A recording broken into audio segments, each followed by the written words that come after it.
ஒரு மகிழ்ச்சியான செய்தி. இதயம் நல்லெண்ணெயின் விலை லிட்டருக்கு ரூபாய் 105 குறைஞ்சிருக்கு. செப்டம்பர் 2023ல 1 லிட்டர் இதயம் நல்லெண்ணெயின் அதிகபட்ச விலை ரூபாய் 503. ஆனா இப்ப 1 லிட்டர் இதயம் நல்லெண்ணெயின் விலை ரூபாய் 398 மட்டும்தான் தமிழ்நாட்டுல.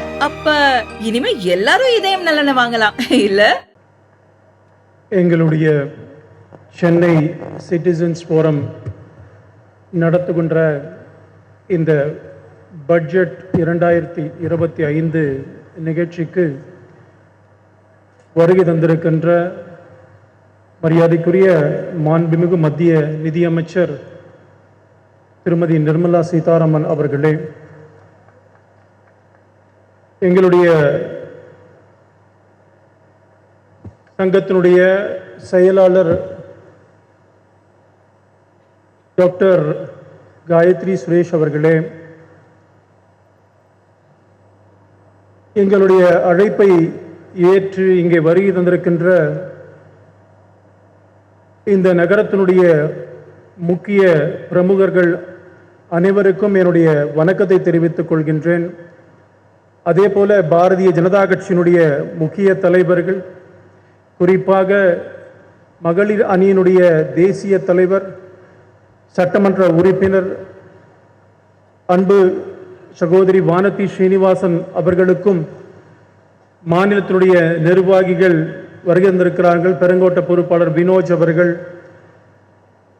பிரமீளா சம்பத் அவர்கள், திரு செல்வி அவர்கள், ரங்கநாயக்குலு அவர்கள், அதே போல் மாவட்டத்தினுடைய தலைவர் ரகுராமன், கிரி அவர்கள், இன்னும் நிறைய பேர் வந்திருப்பாங்க. ஏன்னா நான் வந்து பார்த்து இங்கே உட்காந்துருக்குறாங்க.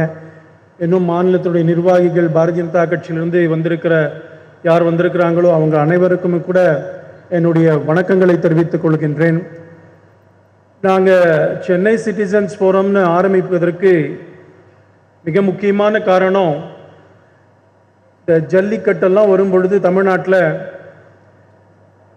அன்றைய காலகட்டத்தில் இது ஏதோ தமிழ்நாடு என்பது இந்தியாவிலிருந்து இந்தியா வஞ்சிக்கிறது தமிழ்நாட்டை என்பது போலவும், இங்க இருக்கிற மக்களெல்லாம் இந்தியாவுக்கு எதிரான நிலைப்பாட்டை வைத்திருக்கிறார்கள். இந்த ஜல்லிக்கட்டு போன்ற நிகழ்ச்சிகள் மூலமாக சில இயக்கங்கள் காட்ட முயற்சித்தார்கள்.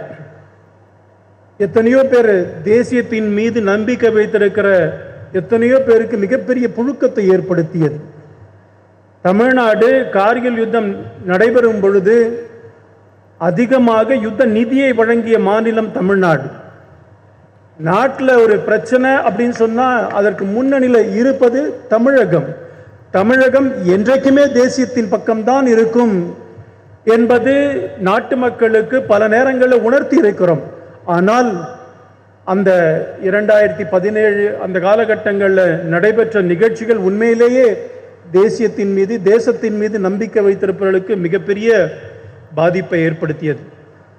இவங்கள தமிழ்நாடு, இந்த பாரதம் ஒன்றாக இருக்க வேண்டும், பாரதம் தலை நிமிர்ந்து இருக்க வேண்டும், தமிழ்நாடு பாரதத்தினுடைய பகுதி, நாங்கள்லாம் இந்தியர்கள் என்பதை காட்டணும். எப்படியாவது தமிழகத்தினுடைய அட்ரஸ் இதுதான், முகம் இதுதான், ஏதோ சில இயக்கங்கள் காட்டுகின்ற முகம் அல்ல தமிழ்நாடுன்னு நாட்டு மக்களுக்கு காட்டணும் என்பதற்காக தான் அன்றைக்கு தேசிய சிந்தனை உள்ளவர்கள், பல படித்தவர்கள், அரசியலில் வர முடியாது, ஆனால் என்னுடைய நாட்டின் பக்கத்தில் நான் இருக்கேன்னு காட்டணும்னு யாரெல்லாம் விரும்பினார்களோ அவர்களெல்லாம் திரட்டி உருவாக்கப்பட்டது தான் இந்த சென்னை சிட்டிசன்ஸ் ஃபோரம்.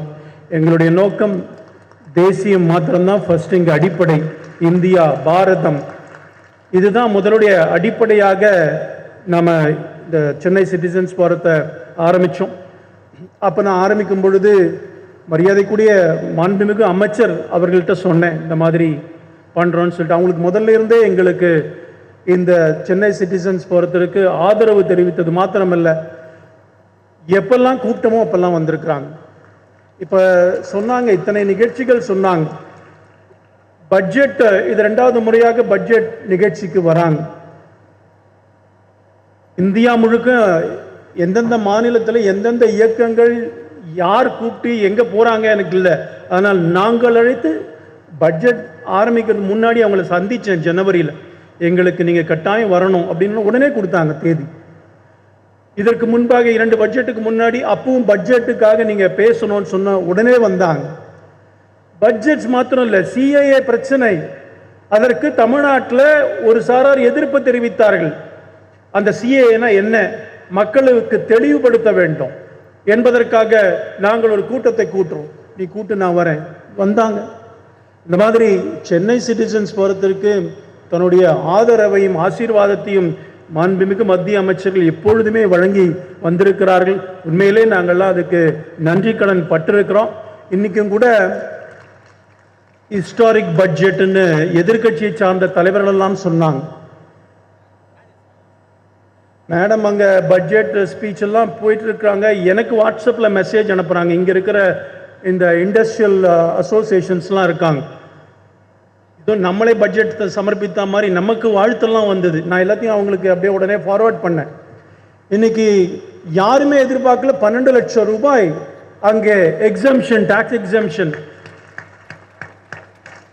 காங்கிரஸ்காரெல்லாம் நிச்சயமா அதிர்ந்து போயிருப்பாங்க. எது காங்கிரஸ்னா காங்கிரஸ், எதிர்கட்சிக்காரங்களாம் அதிர்ந்து போயிருப்பாங்க. ஒரே பால்ல பல 6 அடிக்கிறாங்க. அப்படிப்பட்ட நிலைமையில இப்படிப்பட்ட ஒரு மக்களுக்கான ஒரு பட்ஜெட்டை தாக்கல் செய்திருக்கிறார்கள். ஆக்சுவலி பாராட்டு விழா நடத்தணும். நான் பாராட்டு விழா நடத்தணும்னு அப்படின்னு சொன்னால் நிச்சயமா கொடுத்த டேட்டை திரும்பி வாங்கிட்டுருவாங்க. அந்த மாதிரி தான் அவங்க. பாராட்டு விழாலாம் இல்லை, என்னுடைய கடமை அது அப்படின்னு நினைக்கிறவங்க. நான் இப்போ கூட சொல்கிறேன். இப்போ பாருங்கள், என்னமோ ஏவிலாம் போட்டாங்க, கல்லூரியை பற்றி போட்டாங்க. சென்னை சிட்டிசன்ஸ் போகிறத பற்றி நாங்கள் போட்டோம். அடுத்தது ஆக்சுவலி அவங்கள பற்றி தான் போடணும். இப்போ என்கிட்ட சொல்கிறாங்க அது போடவே கூடாதுன்னு உத்தரவு போட்டாங்க. நான் இந்த மாதிரி ஒரு அரசியல்வாதிலாம் நாங்கள்லாம் பார்த்ததே கிடையாது. நம்ம இந்த இதில் நம்ம பார்க்கவே முடியாது. அவர்களோடு பழக பழக கிட்ட போகும்போது ஆச்சரியங்கள் தான் நாங்கள் பார்த்துருக்கிறோம். அப்படிப்பட்ட நம்முடைய வீரப்பெண்மணி, தமிழகத்தை சார்ந்த மரியாதைக்குரிய அமைச்சர் அவர்கள் இங்கே வந்திருக்கிறது உண்மையிலே எங்களுக்கெல்லாம் மகிழ்ச்சி அளிக்கிறது. நாம் அவருடைய பேச்சை கேட்பதற்காக வந்திருக்கிறோம். இங்கே வந்திருக்கிற அத்தனை மாணவ செல்வங்கள் எல்லாருக்கும் நன்றி. இந்த கல்லூரியை கொடுத்துருக்குறாங்க. நம்முடைய மரியாதைக்குரிய இந்த கல்லூரியினுடைய முதல்வர் அவர்கள் திருமதி அர்ச்சனா அவர்கள் நிச்சயமாகவே முதல்வர் ஓகே நீங்கள் பண்ணிக்கோங்கலாம் சொல்லலை. நாங்கள் என்ன பண்ணணும், நாங்கள் ஏன்னோ எங்கள் சிசிஎஃப் மெம்பர் மாதிரி அவ்வளோ இந்த ஒரு வாரமாக கூடவே இருந்து எல்லாத்துலேயும் அவங்க ஈடுபட்டு, அவங்க மாத்திரமல்ல அவங்களுடைய டீச்சர்ஸ் அத்தனை பேருக்கு ரோல் கொடுத்து இன்றைக்கு இப்பொழுது சிறப்பாக நடக்குதுன்னா நிச்சயமாக இந்த கல்லூரி நிர்வாகம் காரணம். நம்முடைய இந்த கல்லூரியினுடைய அந்த ட்ரஸ்டோட சேர்மன் மனோஜ்குமார் சுந்தாலியா அவர்கள், அவர் இன்னைக்கு வந்திருக்கணும். அவர் கால் பண்ணார், நான் வெளிநாட்டில் இருக்கேன், அதனால் வர முடியல, ஆனாலும் எங்களுடைய கல்லூரி உங்களுக்கு அத்தனை ஒத்துழைப்பையும் நல்கும் என்று சொன்னார். அதே போலேயே இந்த கல்லூரி அத்தனை ஒத்துழைப்பையும் நல்கி கொண்டிருக்கிறீர்கள். உங்கள் அனைவருக்கும் என்னுடைய நன்றிகளை தெரிவித்துக் கொள்கின்றேன். வந்திருக்கின்ற மாணவ மாணவியர்களுக்கும் என்னுடைய நன்றியை தெரிவித்துக் கொள்கின்றேன். மரியாதைக்குரிய மத்திய நிதியமைச்சர் அவர்கள் பேச வழிவிட்டு அமைகிறேன். நன்றி, வணக்கம்.